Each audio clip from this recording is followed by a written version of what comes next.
Do you dream about launching your own business? Are you working hard in your career but don't feel you have the skills to reach the next level?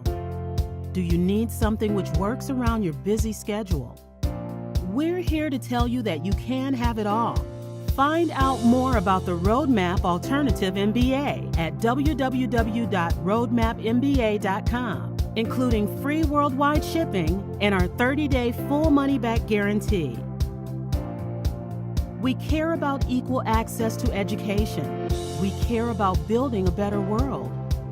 Our mission is making business education accessible. Join us. Hello and good morning. My name is Steve Pugh. It's Friday the 13th of January. Friday the 13th is normally associated with things going wrong. So again, as most of my live streams, if you've ever seen these before, stuff will probably go wrong, but it is what it is. So my name's Steve Pugh. I'm the founder and CEO of something called the Roadmap MBA. And basically we have a business course, which we supply in 39 different countries now. We shipped our digital copy to Tanzania earlier in the week. But what's really kind of cool is that what we're trying to do is create an accessible ecosystem to really help people grow in their business or career and help them make that next step. But often it's my belief that traditional business education is massively expensive, that it excludes, I think it's 97% of the world's population, but also the way that they communicate stuff is too complicated, it takes too long, and it's my belief that the whole way that that whole ecosystem is set up is wrong. That essentially most of the online business education providers actually aim at kind of like your top 3% of people. So you're really high achievers, you're really high earners, and that's fine, and there's nothing wrong with that. But actually for regular people that would class as kind of your mass market, and that's where we purposely aim. So that's what we're looking to do, to make business education accessible in lots of different ways. Good morning, Brooke. For some reason it didn't, oh yes it did. What I wanted to do was check that when you comment, and I love it when you do, it does pop up on the screen. Brooke, how's your day going today? Have you got anything exciting planned? I love it when people get in touch, especially on YouTube and the different channels. So what was I talking about? So yeah, so making business education accessible. Cost is a major one, and actually you can learn for free. There's absolutely nothing wrong with that, and there's no adverts and there's no sneaky kind of, we don't sell you anything, but the whole point with that is that you could be anywhere in the world. You could be in East Africa, you could be in Australasia, you could be in America, you could be in England. But what I didn't want to do is create a business system or support network or whichever which excludes anyone, because arguably the people that need the help the most are the poorest people that actually can't afford it. So that was really important. But actually we do have 3 paid tiers, and if you choose to pay, basically it includes the book, it includes worldwide shipping, we do a lot of carbon offset, but the real value and the biggest value that we can give is actually in live classroom sessions that I run 4 times a week. It will look identical to this, and we do it over Zoom. But the whole point is that if you want to grow your business or grow in your career or just learn some new skills, there are 4 sessions a week that you can join, and we just have a chat and we walk through the course. But importantly for your business or career, you can ask questions so that when we go through business strategy, you're not doing it on your own. You can actually say, no, Steve, how can I apply that for myself or whichever? And actually something else which was really cool as well. So someone reached out to me yesterday that wants to start their own business. And he said, look, would the roadmap be any good for me? And actually for anyone that wants to start their own business from scratch, actually, yes, it's the perfect thing to do. But I said, look, I'll happily send you a copy for free, because realistically in the first kind of year or so of launch, it's so much more important for me and for us to get feedback and get users and make sure that we're making the right thing versus selling a 200 quid product, if that makes sense. So almost because of that, that's largely where we're at as a business, that we're doing a lot of outreach at the moment, sharing a lot of copies of the course, trying to get feedback, because actually I've got some ambitions for this year. I've probably talked about it before, but actually starting to go on that proper startup journey of raising money and scaling and properly growing. That, you know, for the original kind of day one kind of people, it's all about learning and kind of feedback, and that's what any startup kind of should be. So yeah, so if I reach out to you, there's no agenda, there's no sneaky backdoor thing. It's just, that's what we're looking to do, kind of share feedback as well. Splendid, it's finally Friday. It is Friday, and good luck to anything you've got planned as well. Okay, so what I tend to do on the live streams, and it's one of the beauties of live streaming, and this is live, so it's 9:02 here in the UK, is basically talk about interesting stuff from the week. I also share stuff that I've done this week, because often you always see these people, influencers, that will promise that they can help you grow your business and talk all of this kind of talk. But you want to see them do it themselves. You want them to prove it. So when I do these every week, you'll hopefully gradually see us get a little bit better each time. But I kind of share the journey purely because I'm far from perfect. I get loads of stuff wrong. And I kind of talk about that because some people find value in it. And also, especially if you work on your own, it can often be quite lonely when you feel like you're the only one having these problems. And the truth is, it's not. It is, everyone kind of goes through this kind of stuff. So in today's session, I'm going to go over a bit of an update about what we're doing. I'm going to talk about why we give the courses away free, which I've kind of already covered. Then I've got actually the best opportunities come when people don't believe in you. I really believe in that actually, you know, I would never be doing what I was doing now if people had always been nice to me. So it's just something that I wanted to kind of talk about. Prince Harry's book, it'll be a main topic. I put a post out about this earlier in the week, so I'm going to kind of talk about that. But actually learnings for your business, and actually is the stuff that we can look about publicity and hype and reputation and stuff as well. I've actually started to do something new with a journalist platform, which I'm going to talk about as well. It's only like the real fans and the people that I work with that ever watch these. So actually, I'm not going to post about this, but actually for you, I'm going to talk about it in case it's really good.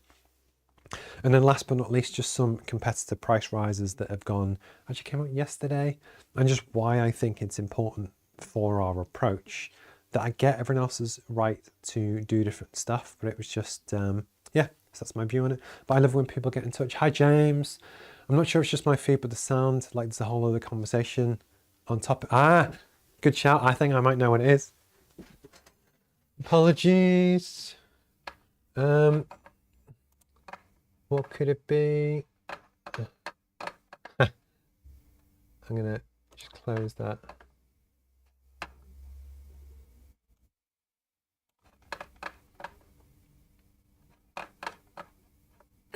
Oh, wrong one.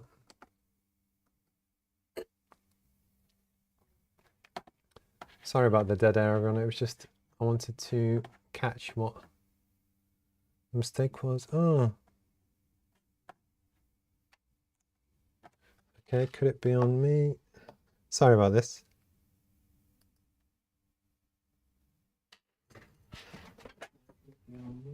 Sorry about this. Why is it doing that? I don't know why it's doing that. Sorry. All right, James, I think I don't know what's going on. I told you it was Friday the 13th and something will go wrong. My mic is working. It could have been the output. Oh, I hate it when stuff goes wrong. Thank you for doing this. The stream that you're watching on is a different machine that I use that I wanted to try and capture. It's a long story short. It shouldn't be. It should be the only one. That there shouldn't be any other sound coming out. Hi, Sean. Thank you for saying the audio is perfect on that one.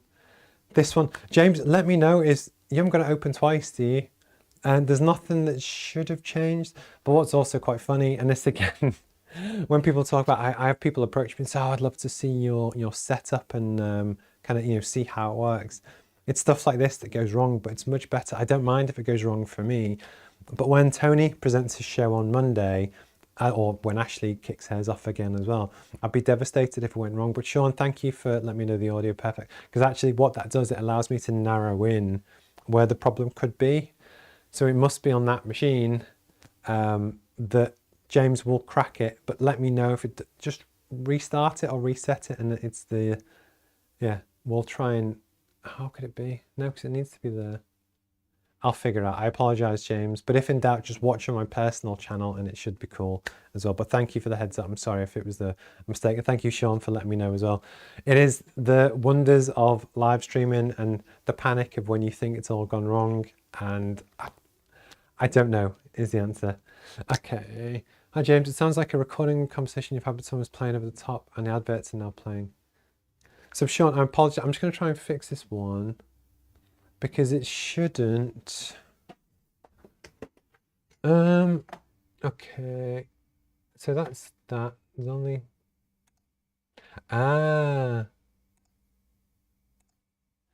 Oops.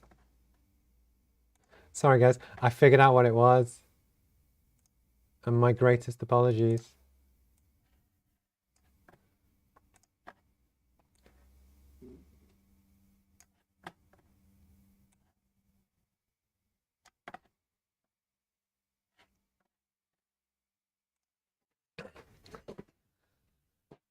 I figured out what it was, James, and thank you for telling me, because I kind of half spotted it, but I didn't.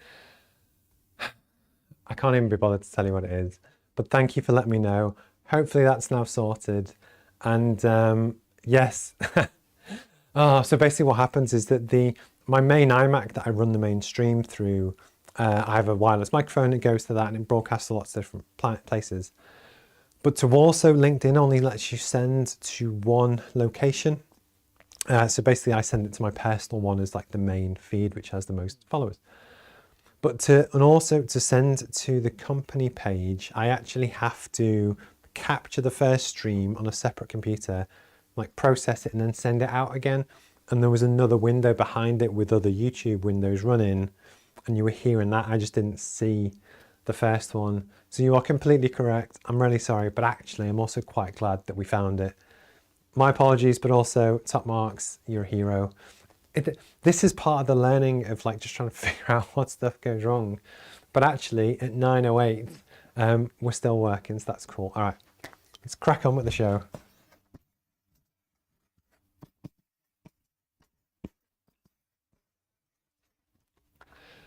So one of the big talking points this week has been Prince Harry's new book. Oh God, where do we start? So basically, obviously he got married to Meghan Markle a few years ago, full royal wedding, everything. The reports of being hounded by the media and some good and bad press and stuff, and actually that they wanted to step away from the limelight because actually it wasn't what maybe Meghan thought it was going to be. And actually Harry wanted to do the right thing for his wife and his family to have, in theory, a quieter, safer, nicer life away from the pressure of being a royal. Absolutely cool. We completely get that. And I think most people in England also kind of understand that. But then recently, it came out about 3 months ago, there was a Harry and Meghan documentary on Netflix where actually, you know, it was like a behind the scenes and it was like a PR piece about, aren't we wonderful people? This is our life. And also this week, his book came out, again, entitled, which someone spotted on my feed, as Prince Harry. So it wasn't like Harry Windsor or his, you know, traditional normal name. He still goes by Prince Harry. But my point being that actually, I think there's that crossed purposes between someone that publicly states, I don't want to, you know, live in the limelight anymore. I want to take the pressure off my family and live a nice life, etc. But then to do a tell-all book where he talks about fights with his brother, who's obviously the future king. He talks about taking cocaine. He talks about killing 25 people when he was on different tours in the army. And what I think people have really struggled with is actually, does he have the right to talk about that stuff? Yes. Does it go against, to maybe argue against his point where you say you want a quiet life and you don't want the attention, but when you first he didn't abdicate, but he kind of stepped away from royal duties. He goes on Oprah, so the biggest TV show in the world, to tell his story. Didn't have to do that. But then actually, I only watched the first episode of the Netflix show just because I didn't like it. But actually, for years, they were recording videos to their phone in preparation for the show. And what that kind of said to me was almost that the whole thing was premeditated, where they planned to do a TV show at some point. So they started doing a video diary to talk about different things.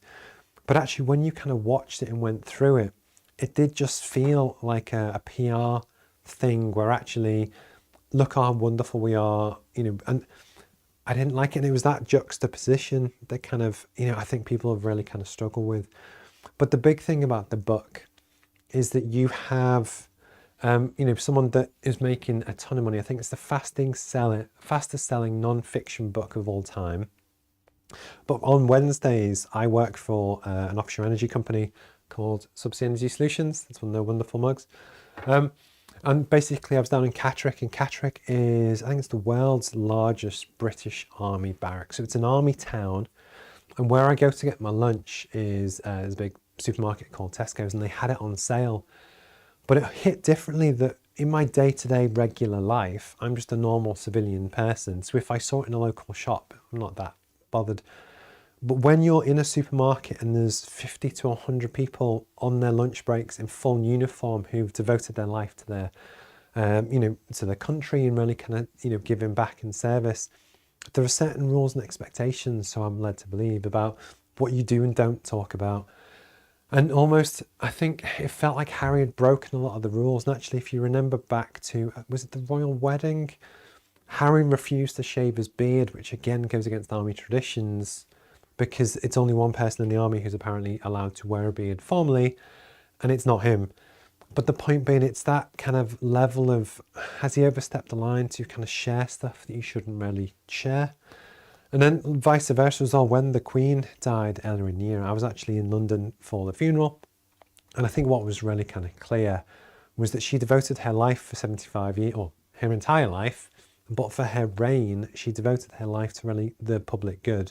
That yes, she was probably the richest woman in the world, but actually she didn't have to do all the nice things that we become to expect and all of the charity work, and actually, what the royal family does in terms of tourism for the UK and diplomacy and all that stuff, that she genuinely did devote her life, that she never told all or gave all the secrets away from what Nelson Mandela was really like, or I think it was 20 odd US presidents.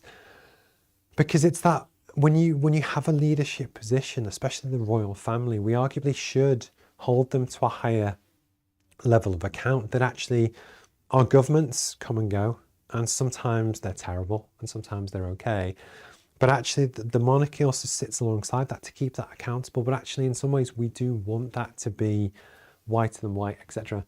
I get that these are real people and they have real challenges, but I think there's a decorum, like a way to live, that I don't think, if you know that your brother is a future king, why would you tattletale and share stuff that he was apparently violent, or there was an altercation behind closed doors? Because that kind of thing should stay behind closed doors, because it's also poisoning in some ways his brother's and his family's image, therefore the country's image, to make money.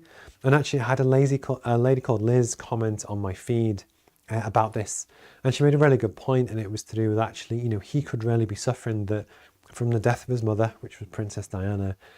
He never really got over it. He was never really given time to grieve, and obviously he'd pent up a lot of issues and things that kind of bubbled over, which I kind of understand. But it's off the back that I completely get all of that, but it's the making money off it and the $80 million Netflix advance for the show, and then it's a $4 deal. It's not like a $1 deal. That then it just seems a little bit premeditated. I'm going to come to the comment in a second.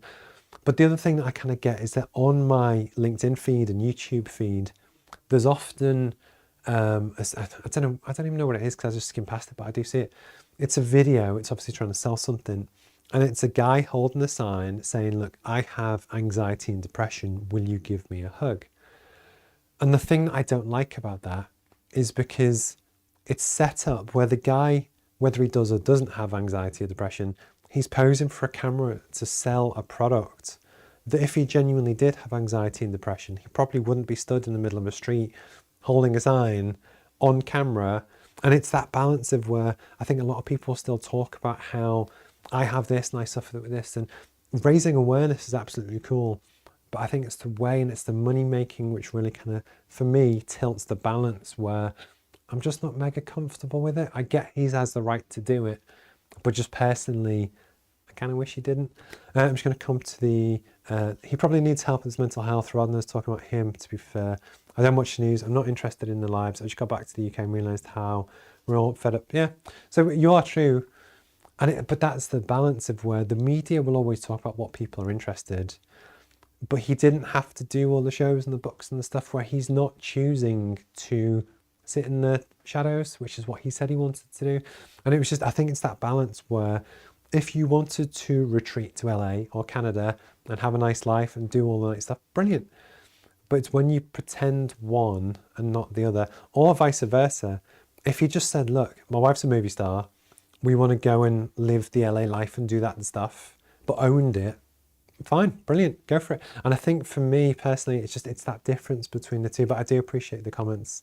Hi Brooke. Ooh, Harry and Meghan thing, I think it's very controversial. Nobody knows what goes on behind closed doors. And that's true. And I think that's why it's an interesting book and why people are talking about it. But for business, which is the whole reason I wanted to kind of talk about it. So the first one, Scandal. So basically for business, part of the reason why he's got the fastest selling non-fiction book of all time is people want to know what it's all about. They want the gossip, they want the backstory. And by the fact that I'm doing this video, people are talking about it. But the point is they've generated a buzz and interest. So arguably their PR team have actually done a really good job with that. But on 2 points, one is legacy. That actually, so after you've made your paycheck, you've gone away, you get your 80 million quid or whatever, what will people think of you longer term? And for a business, this is really important because actually you get a lot of people on socials who do a lot of shock content. So they might do content, which I saw a company recently and they literally called it, if you were to read it out, it was like, fuck it, company limited. But the way that they'd done it, they'd use like an exclamation mark, whatever. But they're purposely going for that shock content to get your attention. But the issue is that a short, quick win that won't last in time?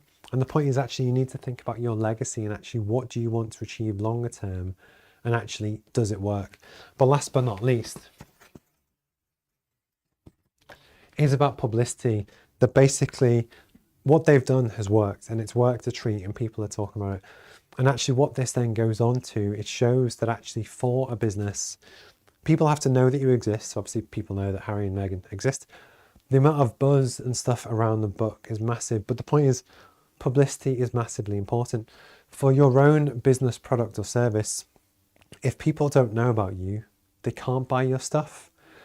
But often a lot of companies, they go and do their product or service and they provide what they do.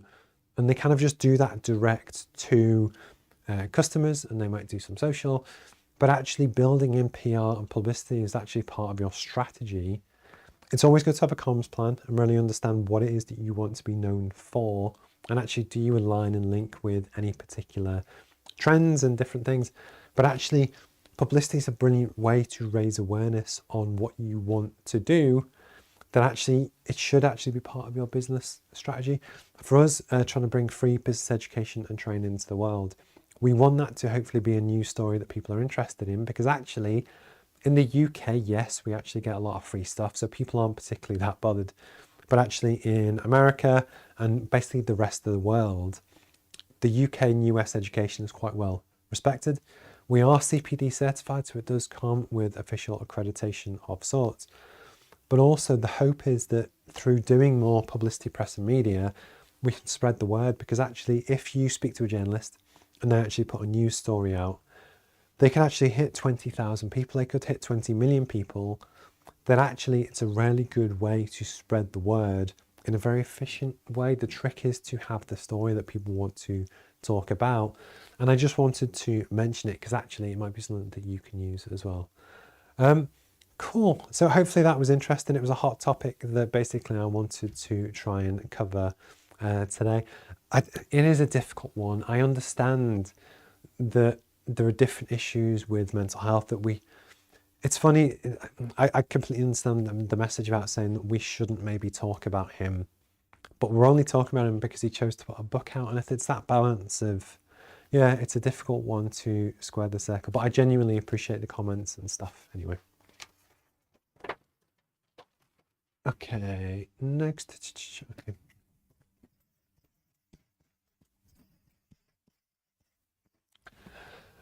So the other big topic this year has been inflation and price rises. We all know what it is. It's affected all of us. The price of our fuel, food, groceries, everything has gone up quite a lot. Chances are for most of us, your wages probably haven't gone up as much. So actually price rises have massively affected almost everyone in the world actually. And again, what's interesting with inflation is depending on different currencies and backgrounds, In the UK, we kind of got to 10 or 11%, which is, it's the highest in 40 years. But in Argentina, their inflation touched almost 100%, which is crazy. So it was where our stuff got 10% more expensive, which over the course of your shopping bill and your food bill and your heating bill, that you feel that pain. But imagine things actually genuinely got twice as expensive. It's crazy. So with price rises, basically, there's always that balance of where companies, especially if you are in a B2B kind of service, have been putting their prices up, where basically your costs have gone up, your cost of labor has gone up. So actually, do you then put your prices up to survive? But the issue is that you then pass on the cost. So one of our competitors recently or in the past year, they've put their prices up by about 20%. So from about £1,500 to about £1,900 for their kind of course. And the issue for me, and it's a brilliant course, and I've got friends that have done it, and nothing, I get that, and I get their need to do it. But what that does, often the people that need business education or marketing education are the ones that probably can't afford it. And almost as a brand position, when everyone else is almost the angle of, well, if you don't pay, we don't care, tough. We didn't want to do that. So actually, you can learn completely for free on the roadmap. Just go on, create a free account, and it's all kind of there. If you do want to pay and you want to join some live classroom sessions where we walk through personally on Zoom and we talk through different stuff, we can. And they start at just £199 or £165 plus VAT. But my point is, it's the price rises and how they squeeze regular people is a genuine concern. That if you look at ESG, or actually just CSR, so your corporate social responsibility, a key part of that, if you basically look at different models, you have people, planet and profit. But the point is, you can consciously build as part of your business strategy or your own CSR initiatives, the way that you choose to tackle different problems as part of your corporate belief. And then for us, the people bit is the most important bit. Yes, with sustainability and the environment and trying to minimize our use of paper and everything else. But the point is, it's a conscious decision for us not to put prices up. We still feel the same squeeze. We have the same increases in certification costs and server costs and studios and everything else. But what we're trying to do is just build something which is accessible to people around the world. That if we start to put our prices up and get to the point where basically everyone else is, we've then lost the purpose of what we're actually trying to do. And it was just a balance of where I completely understand about how companies are putting prices up and why they're putting prices up. Perhaps a little bit opportunistic to go up by 18% versus the 10% inflation. So actually they're also increasing their profit through doing so. But regardless, it's a conscious decision for us to not do that. And we will always have the free tier because that's what we believe in. But actually, it was the email I got yesterday to say that some of our competitors are putting their prices up. That actually, it was just something I wanted to talk about. But I'd love to know for your business, have you put your prices up this year? How did you do it? Why did you do it? I understand that you have to do it, but I'm just saying for the roadmap and ourselves, as a conscious decision, as a competitive differentiator against the market, we've chosen not to, but it doesn't mean that you shouldn't, if that makes sense.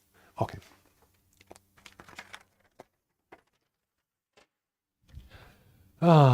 Just some personal stuff I think I wanted to share, because again, part of me doing these is about the accountability to actually share stuff that I'm doing. And one of the things that I mentioned in the past is that I had a bit of a health scare mid last year, where basically I had they weren't blackouts, but I felt dizzy and I wasn't sure what was wrong and I was worried it was something really bad. And it turns out that I had a fatty liver. So one of the things that I was instructed to do by the doctor is kind of get back into better shape and do all this stuff. And whilst I kind of half did, I made some changes, but actually from the start of the new year, my wife got me an Apple Watch for Christmas, which is brilliant. But now I track all my activity. I'm making a much better conscious decision on stuff that I'm looking to do. And actually I downloaded a new app for my phone, which basically it's simple, but you track your weight every day. So I'd stand on the scales, put it in. And 1st of January, I was 96.3 kilograms. I'm now, as of today, 93.4. But the thing that I found really interesting is that there's a genuine graph that it shows you, which is quite cool. And it plots the trend points and the weight does go up or down, but hopefully the trend is to go down.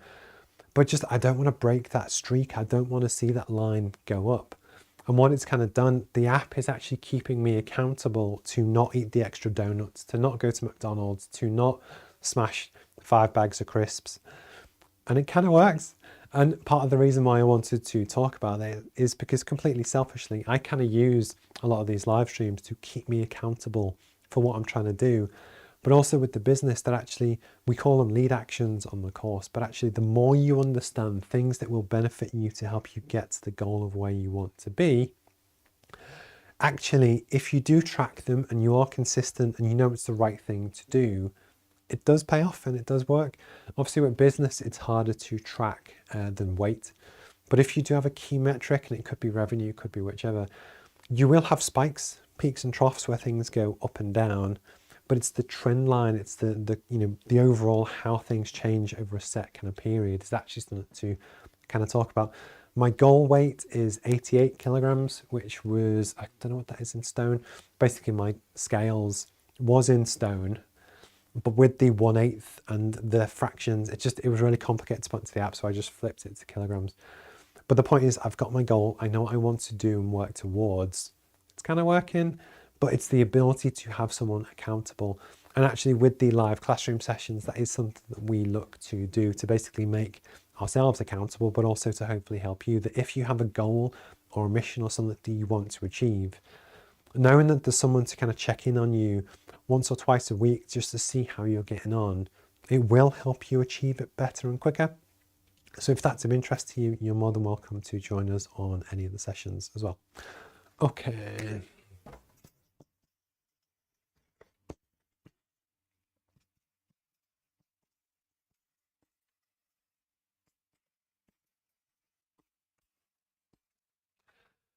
So next I was going to talk about, actually, put your hand up if you've ever had someone that doesn't believe in you. I definitely have, lots and lots of times. But actually often for me, I think that's where some of my motivation comes from, that when you have someone that for whatever reason doesn't like you, don't think you're talented enough, doesn't respect your position in the company, doesn't listen to you, or whichever, often these things can actually lead to really good opportunities, because actually it kind of gives you the steer that wherever you are maybe isn't the best opportunity for you to thrive and flourish in whatever it is that you want to do. That actually it's that pivot and the opportunity that basically, when people don't believe in you, often what it does do, it gives you the position or the reposition for growth and happiness.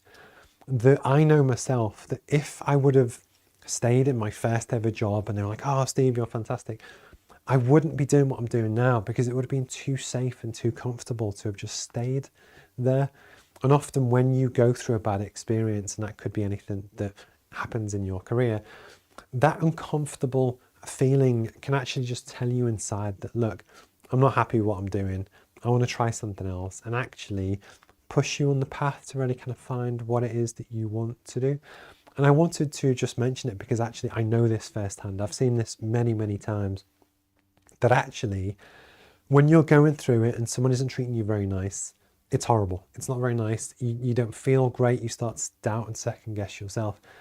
But someone else's opinion on your personal growth or worth isn't reality. That's just their opinion. And chances are what they're also doing is actually doing you a kindness, because they're telling you and showing you that they don't believe in you. What would be much worse is if to your face they pretended that they liked you and believed in you, but actually behind your back didn't, and they were sabotaging your career. But actually it's just that ability to really think, what do I want to do with my life? Imagine you didn't need the money. What would I do? Would I travel? Would I volunteer? Would I work with disabled children? But actually use that as a way to really kind of look at your career, what you want to do, pivot and change, and actually use it as a positive, not a negative. At the start of a new year, you have a lot of new people that are looking to start a new business or move into a new job. And you never know, actually, will it work out? Will it not work out? But it's worth trying. But also, if it doesn't work out for you, never give up. And actually, there's always that ability to change and pivot as well. But actually, just because someone else treats you badly, don't let them kind of ruin your life. Actually, just use it as a way for growth, career redirection, and actually just really discovering what it is that kind of makes you happy in life. Where are we at? So I've covered that. So just to kind of finish, and thank you to anyone that's commented. Sometimes it doesn't show me who the person is, so I can't put a name to it, but I do appreciate when people comment. Both Tony and Ash's shows are going to start again soon, which is cool. We purposely took a break over Christmas. We had a lot of stuff going on, so that's why we had a quick break for that. The podcasts are also going to start again. It's something I need to pull my finger out and organise. But again, I'm just one human person. I had someone mention to me on Tuesday night, I went to a networking event organised by a company called Jackson Hogg, which was excellent. It was a tech event. And they thought that I had like a whole team of people here to run this. And nope, all me, as you saw before when the sound went wrong on one of the other platforms. But the point being, it's really good to get out and talk to people, but actually you'd be amazed at what you can achieve yourself if you put yourself out of your comfort zone. And actually when stuff goes wrong, which it did today, it's not the end of the world. I can just, nobody's going to see it after now anyway. But it's how to crack on and change and just do the best you can. So if I reach out to you to offer you a free book, I promise there's no agenda, nothing sneaky. We're just trying to spread the word and raise awareness and get feedback on different stuff. So that's kind of cool. If you check out roadmapmba.com, you can go on and basically learn completely for free. And yeah, check out some of the live classroom sessions and stuff that we've got coming on as well. I often post the links in socials, and you access it by the dashboard at roadmapmba.com as well. So my name's Steve. Today was eventful. I'm really sorry about the sound thing, but actually, thank you, James, because I'm glad it went wrong on me, so it doesn't go wrong on Tony's show at 6 p.m. on Monday. So have a wonderful weekend. Good luck with whatever you choose to do next. Stay in touch, and yeah, I'll speak to you soon. All right, cheers, guys. Bye.